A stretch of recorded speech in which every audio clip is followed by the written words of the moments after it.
Hey, small business owners, do your customers look forward to visiting your store? So let's have a conversation on how we make that happen. So check this out.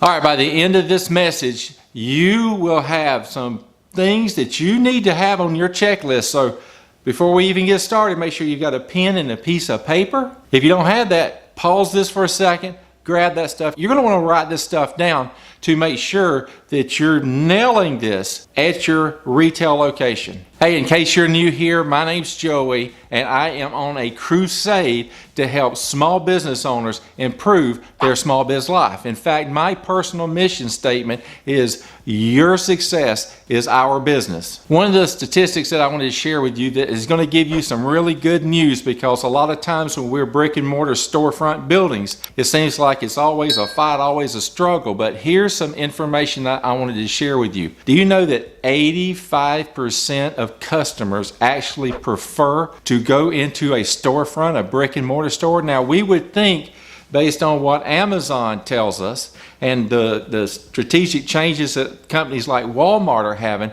that it's all online shopping is the only way it's happening. But believe it or not, 85% of the customers right now actually want to visit your storefront. So with that piece of great news, let's talk about that experience. Do your customers look forward to coming to your store? So I'm going to give you 6 quick tips of stuff that you need to make sure that you're focused on, that you're nailing, to make sure that they're going to come into your store. And tip number 1 is this: your store hours. Here's some new ways to think about this if you haven't already done so. You have your showroom. We're all familiar with the showroom as people coming into our facility because they know that we're open from 8 to 5, 7 to 4, whatever those hours are.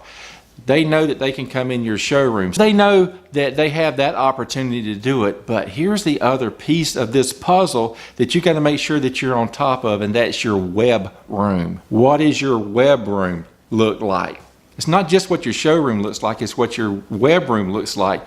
Do you have a professional business page? Do you have social media outlets that they're visiting? I want to be wherever my customers are, and I don't know everywhere they are, so I need to be everywhere. But your store hours, because they 85%, remember, want to visit your showroom. So what are your store hours? I hear so many people say, I would love to visit that business, but their office work hours and my office hours are the exact same. They're open from 8 to 5. I work from 8 to 5. I have a 30-minute quick lunch I got to run to. I cannot get by there and see them when they're open. So consider this: poll your customers and find out if your hours are convenient to them or not. And if they're not, find out what hours does work with them. Maybe on a Thursday afternoon, you stay open until 6 o'clock or whatever, one more hour later than normal, to give your customers an opportunity. Then you make a big deal on it everywhere, all your social media, wherever you're doing. If you're doing newspaper, if you're doing radio or TV, make a big deal about that you've got better hours for them. So number 1, what is your store hours? Does that make me want to come visit your showroom? Okay, point number 2 that you make sure that you're considering all this is your parking. I'm going to be the first one to tell you that I know parking is a struggle for small business owners. It's always a fight, but you have to think creatively here about how you're going to fix your parking. Now, I don't have all the answers for you here. That's a much deeper dive, a one-with-one conversation of being on your premises to help you work through this stuff. Before that happens, look, think about your parking. Is it convenient? Is it readily understood where I park to get into your facility, that I don't get my car towed because I parked in somebody else's parking lot? I see that happen a lot. Convenient, easy, readily identifiable parking. And here's the other key to this that I really want you to kind of think through. And that is there anything special about the parking? Is there any unique identifying branding signs at that parking that encourages me to come in, that makes me want to wonder what's going on because of this, if it's something you rotate out or it's just something unique to your store that gets me to walk in? So parking is another key factor causing me to want to come visit your store. Point number 3 about getting me in your store because I really want to be in your store is in the entry. What am I being greeted with? Is that entry, man, is it inviting? Is it really intriguing? Is it branded for your business? Do things make sense about, here's what I think is going on in your business, and this is what I walked in and this is what I saw? Is it a counter that's just covered in paperwork and it's like I haven't filed stuff in months and months? Your entry, how inviting is that entry when a customer walks in? And the other piece of the entry is, how am I greeted when I walk in? I see this happen a lot. And think about your store when I say this. I've been into stores where maybe it's a bigger store, maybe it has a bigger showroom, and people, the employees, your team members are way in the back, and they greet me by yelling at me, "Hey, can I help you with something?" And then I yell back, "No, I'm just looking." That is a horrible greeting. That's a horrible entry presentation to your storefront. Don't do that. Yes, I got to get up and go do something. Yes, that customer might only be there for a second and they might just be looking around. But that's when your salespeople, you got the sales hat on and you're killing it, you're crushing it. You're asking, "Hey, why did you visit me today? What are you looking for?" Right? If you're selling furniture, hey, you're looking for bedroom, living room, kitchen. What is the purpose of your visit here? Get up there, greet these people, and sell. Now, one of the challenges in a small rural community where we know each other, it gets to be where it's like that 20-year-old marriage, right? We're just too laid back, it's just too convenient, it's just too routine. You got to treat every customer like, "Boy, I cannot believe you came in today. I am so glad that you're here. How can I help you? What are you looking for today?" Sales, greeting, make them feel like they're the most important person in the world to you. So this is the entry part of your business. You got to hammer out and make it exceptional and phenomenal. Now I'm in the store, and this is what I'm going to do. I'm going to roam around. So this is the roaming around the environment. What does that look like? What is my impression? Is the atmosphere? Is it an inviting atmosphere? Do I feel welcome in this atmosphere? I cannot tell you how many businesses that I've been in, and they treat me like I'm from another planet. Make sure you and your team are not doing that, that it's warm, it's friendly, it's inviting.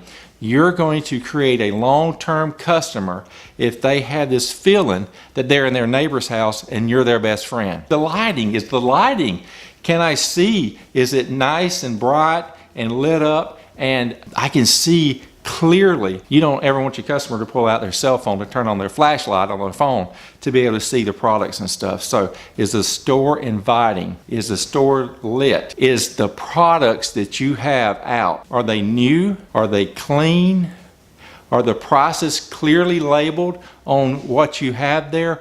All of this is greatly important to giving me a great customer experience so that I look forward to coming in your store. If I have challenges on finding products, if I have challenges on finding new stuff, if the stuff isn't clean, what's the chances that you're going to bring me back in that store again? And I know this means that I've got to constantly be out there cleaning and rearranging and checking and changing, and did somebody mess with this and there's fingerprints on it now. It's just all part of being in business. And here's another thing. The other pieces of this puzzle is their clutter. I know sometimes we have really small stores and we've got it crammed so full because we think we got to get everything out here. I don't think it's a case of getting everything out here. It's getting what your customers are actually purchasing from you. If you've got a storeroom or somewhere in the back, don't put 20 of something out there if you're just displaying it. If somebody buys it, replace it. You need 2 or 3, maybe that's the answer, but consider the clutter. And the other piece is, what's going to happen sometimes is I'm going to come in, or my family's going to come in, or I'm going to have a child with me, and they're going to have to go to the restroom. And they're going to borrow your restroom. What does your restroom look like?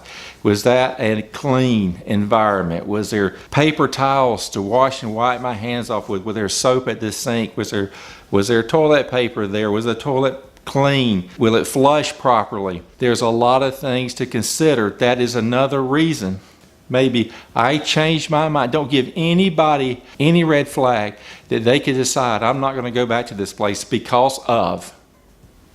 Walk through your store, bring somebody, bring a friend in, bring somebody into your store. Get feedback about the appearance of the roaming around your store. Key to whether a customer comes back or not. Okay, the next piece of the puzzle for you. I agree that your store hours are great. They were convenient for me, so I've arrived at your store. Parking was awesome. I readily parked. I knew it was a good place. I wasn't going to get towed away because I was parking in somebody else's parking lot. The entry was great. It was inviting. Made sense. Man, it really welcomed me in. Your personnel, your team members greeted me, asked me some questions, how they can help. Maybe they're going around with me. As I'm roaming around the store now, I can clearly see everything. I found what I wanted. It was new, it was clean, the price is exactly like I wanted, and now I'm at the checkout. So what's going on at the checkout? I walked in and I've got my debit card because you know what? I don't have cash on me. I don't carry a checkbook with me. What are the payment options at your store? I did a survey recently, and I asked people, if a business only takes cash or check, what's the likelihood that you do not do business there?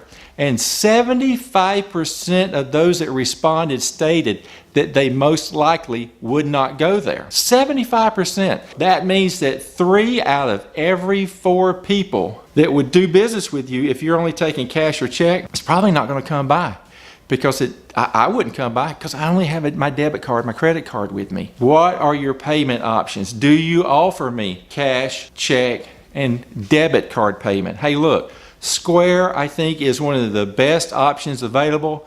There's a link that I'll put in the description with this that you can click on to check out Square. Look, Square is inexpensive. If Square has a small fee that they charge to provide you this service, but you gain 75% possible more customers, that's a winning situation for you.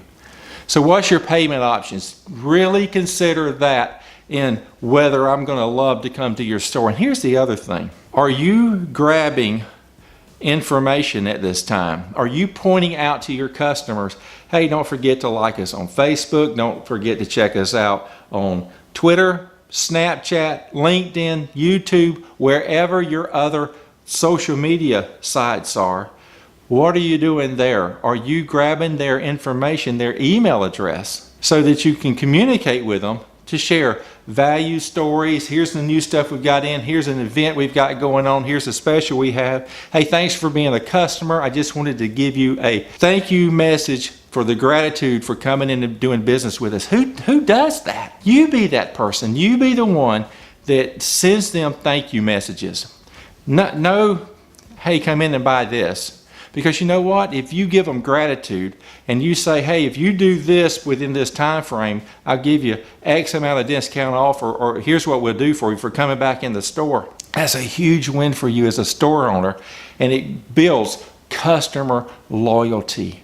Because now you've created a great customer experience, and then you're building customer loyalty on top of that.